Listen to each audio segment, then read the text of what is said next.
వల్లభనేని వంశీ ఈరోజు ఉదయం హైదరాబాద్లో అరెస్ట్ చేశారు. అతను మాజీ శాసనసభ్యుడు గన్నవరం కాన్స్టిట్యుయెన్సీకి. గన్నవరం ప్రాంత నరకాసురుడు అంతం జరిగింది. ఇది దీపావళి జరుపుకుంటాం మేము. ఆ రోజున నరకాసురుడి వధ జరిగితే ప్రపంచవ్యాప్తంగా దేశవ్యాప్తంగా ఎలా దీపావళి జరుపుకుంటారో ఈ రోజున ఈ గన్నవరం నరకాసురుని అరెస్ట్ చేస్తే ఇదొక నరకాసుర వధ అని గన్నవరం ప్రాంత ప్రజలందరూ కూడా సంతోషపడుతున్నారు. మార్నింగ్ నుంచి ఏ టీవీలు చూసినా కూడా జేజేలు పలుకుతున్నారు. ఏమండి, ఆయన ఎవరో మాట్లాడతారు. అమాయకుడిని అరెస్ట్ చేశారు. గన్నవరం వల్లభనేని వంశీ అమాయకుడు అండి? ఆంధ్రప్రదేశ్ రాష్ట్రంలో ఎవరైనా అంటారండి? ఎటువంటి is a criminal, is an organized criminal.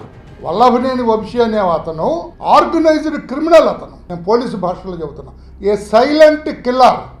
అతను ప్లాన్ వేస్తే మూడో కంటికి కూడా తెలియదు అంటాడు. ఏదైనా భూ కబ్జా చేయాలన్నా, ఎవరన్నా ఒకరిని లేపాలన్నా, ఒకరి మీద అత్యాచారం చేయాలన్నా, అఘాయిత్యం చేయాలన్నా మూడో కంటికి తెలియదు అంటారు. అంతటి నేర నిష్ణాతుడు అతను.